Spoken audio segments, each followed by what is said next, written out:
Now, when it comes to the current economic situation that this country finds itself in, many people say we are a quiet nation and we take every decision that the government makes lying down. Well, not anymore, says the people of Ballyhea, because for the last 4 Sundays, a peaceful protest has been organised to say no to the bondholder bailout and to decouple the bondholder debt from our sovereign debt. And I'm joined in studio by one of the organisers of the protest, well-known sports journalist Diarmuid O'Flynn. Good morning to you, Diarmuid. Good morning, Patricia. And you're very welcome to studio.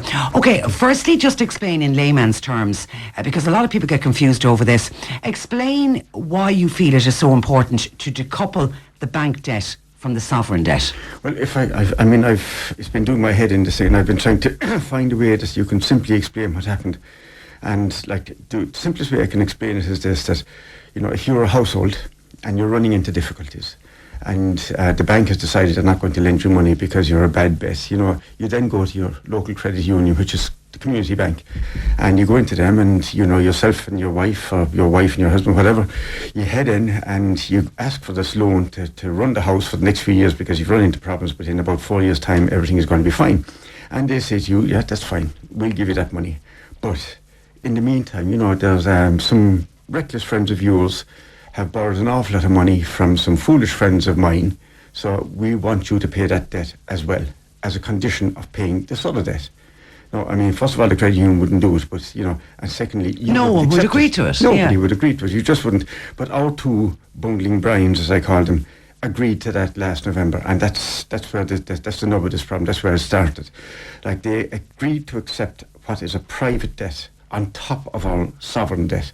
And the problem we have now is that with the two of those combined, we would have been able, and we still could, handle the sovereign debt. There was a 15 million gap last year. It's being reduced again this year. And the sovereign debt is the money that's borrowed to run the country. That's the money we need on the day-to-day basis. To pay the pensions, the teachers, the guards, the nurses. Yes, and it's very important, there are two problems. There are two financial problems in the country. One is the sovereign debt, and the other is the private debt, the bank debt.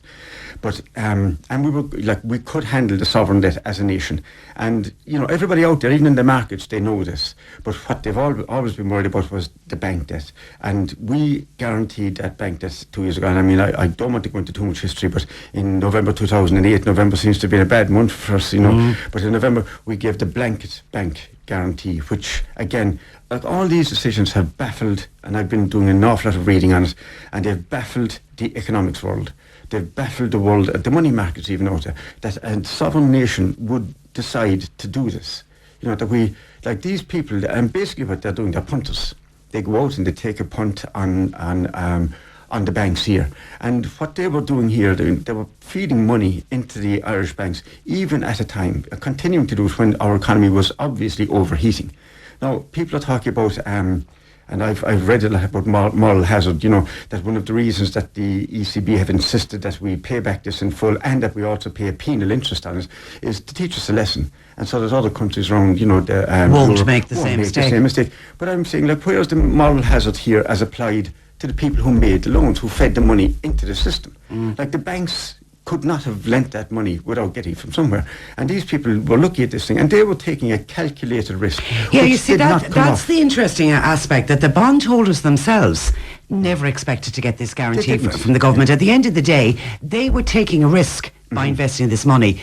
So that night in November, when they got this guarantee, happy days for the bondholders.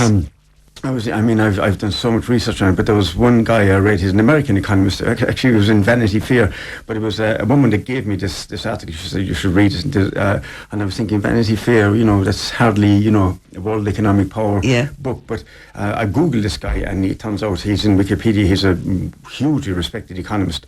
I think Michael Lewis was his name, and he actually was an 8,000, but it was a massive article, but he came over to Ireland in November. He interviewed the heavy hitters. He interviewed John Burton, and he interviewed Brian Lennon, and he interviewed all the people. But this guy was saying that he knows people in this industry. He was talking to people in Merrill Lynch who, at the time that they saw this thing going down in flames, were already offering to offload their bonds to, the Anglo-Irish and for 50 cents in the euro. Just to get something back. Just to get something back. Yeah. And then they woke up in the morning of November 30, 2008, and voila. And discovered. They discovered that they were now 100% backed. And since then, his question was, they were afraid of a run in the banks. The banks came into the government, they panicked the Bryans into giving this thing, but they were saying, if we don't have something sorted out by Monday morning, there's going to be a run in the banks and we will basically be buckled and we'll have no banking system.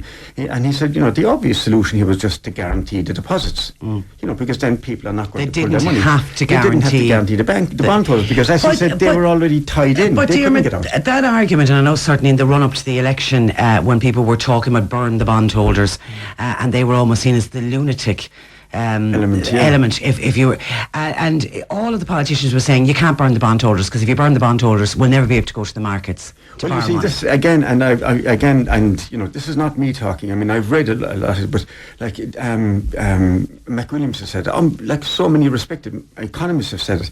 This guy Konstantin Gurdgiev, who is a Russian economist, but he is now lecturing in Trinity in Dublin. I mean, he said the markets have no memory. Like what happened before doesn't really bother them. They just look at what's ahead of them and say, where can we make money? And the reason that the penal interest rate is going up here is because they've looked at this guarantee that the Irish government gave, and they know that it's unsustainable. And they're saying there's no way that these guys can handle these two debts, the sovereign debt and the private debt. And what they're saying, and they know it, and these guys have been saying it, that if you decouple the debt, and that should be done immediately. They're even talking now about, bringing down the interest rate, and as I said, that's just rearranging the deck chairs on a ship that's already below the waterline almost. But if they decouple, he said the markets then will know that we as a sovereign country can handle the sovereign debt. It's not, I mean, there would be problems, but we can handle it. But what would happen then is that this debt is then separated to one side, and you deal with it separately. And he said that within that debt at the moment, and I think it's about 60 billion, very, very difficult to get numbers. But he said there's 22 billion of that bondholder debt that's coming due this year and next. That's money that's unguaranteed. This is what David McWilliams has said now. It's unguaranteed money. And that if we decouple that, we can just turn to those guys and say, sorry lads, you lost that bet, and you don't pay me that. Yeah, so that's 22 billion gone straight away. It's like going into Paddy Powers and you put money on a horse that came last and saying, I want my money back, and he's going to say, of course, there you go, take but the thing was, Polly, it wasn't even the bondholders saying this, it was the ECB that's been saying this and insisting on it, But if we don't decouple, isn't there the risk we will eventually default, and then what happens then? Well, it's not even a risk, it's an absolute certainty, according to those guys that I've been reading. I mean, the politicians have been making projections and promises and things all the way through, and they've been wrong. In every instance, they've been wrong. The new government has come in, they opposed this, they said in their pre-election that they were going to, make the bondholder share the payment, and immediately they got in, before they formed the government, they backtracked on that, and now they're just negotiating the interest. But all the respected economists who have been consistently right across the board here have said that this is just simply unsustainable. And what will happen then is, because you now have linked this bondholder debt to the sovereign debt, when we default, and it will happen, it's absolutely, I mean, I could do the figures very quickly for you, and you'd see yourself, I mean, at the moment we have a 15 billion debt, that, a shortfall between what we're getting in and what we're spending. In 2014, and everything I've read have said that there will be an additional 9 billion in interest alone on top of that. So that's another 24. That's 24 per year billion that we have to find per year. Yeah. And it simply cannot happen in an economy this small. And what will then happen is that we will default. And because the private debt is now tied to the sovereign debt, it will be classified as a sovereign default.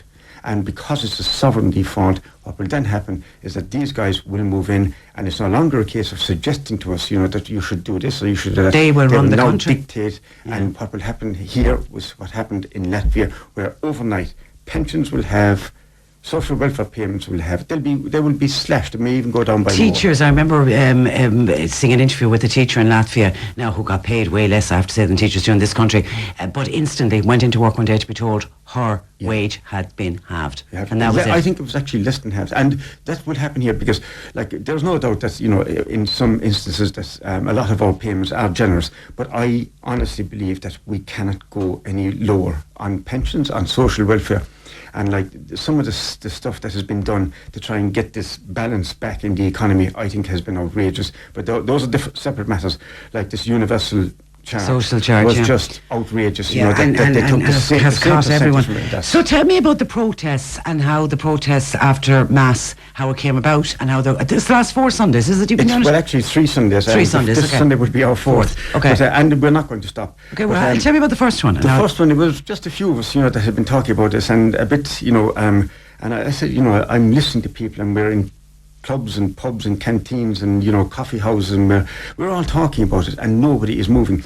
And I actually worked in Benghazi for a couple of years when I worked in a previous life, and I know what courage it takes for these people to protest, because this was back in the 70s, and even then, like the oppression that was going on there, you know, you daren't raise your voice, and for these people to do what they're doing, and not just there, but in Tunisia, in Egypt, in Yemen, and in these places, I mean, they're actually taking their lives in their hands to protest.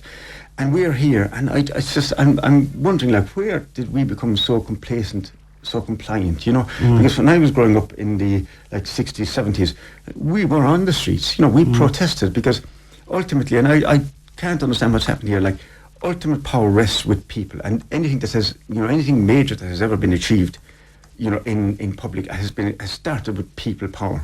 Anywhere, any movement, whether it was the French Revolution, the American, but it's people power, standing up to because our politicians have blatantly failed us here. You know, they have failed us, and in the last government, and you see, the other thing is that even this current government, the new guys that are in there, I mean, you know, in a way they were complicit in what has happened where the sovereign debt is concerned, you know, where the shortfall that we have between what we're earning and what we're spending, because in the boom years, as Fianna Fáil were becoming more and more generous in their spending, you know, these guys weren't actually saying, you know, what you're doing is wrong. They were actually trying to outspend, and, you know, in some of the election promises that they made in previous elections, they want, you know, it was a case of more and more and more. Yeah, and even though we now know that the civil servants in the Department of Finance were saying halt, and nobody was listening to them. Yeah. So you started the protest. You started what, with about 12 people? We started. There were 18 of us the first day, and like we, you know, it does take courage, you know. Just we met at the car park in Ballyhea, the church car park, and we'd friends, you know, and there were a few people that we met. There was one lady, I mean, I don't know if she'd want me to name it, but I will. Her name is Frances O'Brien, and she told me she's a lady, she's a farmer's wife living over the road, but she said, she was asking me, where are the young people? She said, this is my third protest in the last 4 or 5 years. You know, we were up in the Dáil when they tried to take the medical card off. Yeah, for the over 70s. And we went out again, this is when they tried to take the farmer's wives' dole off them, you know. And she said, and like, what's happening here? And she's, you know, she was pretty hot about this. And she's saying, but where are the young people? Because this really affects them. Yeah. But anyway, the 18 of us took, and we just had a little mini And you walked well, from the church? Yeah, we walked from the traffic lights in Ballyhea up to because it's only a small village. When I was growing up, there wasn't even a village, but we went up to the speed limit sign, and we turned and came back down again. And we held up a few cars behind us, but the whole thing takes 7 minutes from start to finish. But like, as I say, I'm just trying to make, you know, that we have to make a point. I'm not saying that we've no slogans, we've no sexy slogan that we're chanting, we've no banners. We have now got ourselves a new little banner that we hold out in front of the parade that we got printed off, and we're going to have one for the back of the parade as well the next day, because it's actually after, like, the second day we had over 40 people, the second Sunday, and the third Sunday, last Sunday we had over 60 people, and so it's building and it's gaining momentum. But we are actually getting huge support, you know, for outside of that. You know, people talking to us and telling us, you know, it's the right thing to do. And what I'm saying today is, you know, like, I'm hoping that if we can galvanise one parish, and if we can galvanise one parish, that maybe it'll spread to the others. But if there are people, you know, from surrounding parishes, or maybe even from further afield, that would want to come with us and just see what we're doing, it does take courage to step out onto the road and, you know, that first time. As you say, it don't take 7 minutes, but it's and like, you know, and we're saying it's a quiet protest. You know, it's not. There's no chanting or anything. And there's no disrupt. We don't want to disrupt. You know, really, because there's no destruction of. You know, I don't believe in destructive protests. You know, where you're damaging public property or anything like that, and getting involved with the guards, because the guards are our own. You know, and they're as badly affected by this, and potentially as badly affected as the rest of us. So, I mean, you know, we don't want any disruption, no destruction. We're asking people who are actually the cars behind us the next day, if there's anybody behind us, if they just want to pull in and join us, you know, because it's literally over in 7-8 minutes, you know. And it's 11:45, it's after the 11 o'clock Mass, is it? It's after the 11 o'clock Mass, 11:45, you know. Okay, and if people in other areas want to organise their own protests around the same time, You're Yes. hoping Well, that we're this will hoping, build. or if they're a bit nervous about getting started, just come down with us, Yeah. and talk to us, and I think they'll get the courage from that, Okay. Places. And as I said at the outset, you are a sports journalist. You're Yeah. not an economist. You don't No, I'm write not on a economy sports or anything like journalist. that. As I tell people, I work for the cartoon section of the Irish. Well, well done, I have to say. And I think a lot of people will want me to say well done to you and to everybody else that's doing it. And if you want to partake next Sunday, and you're getting glorious weather for it at the moment, I'll tell you that. But in the meantime, Diarmuid, thank you for that.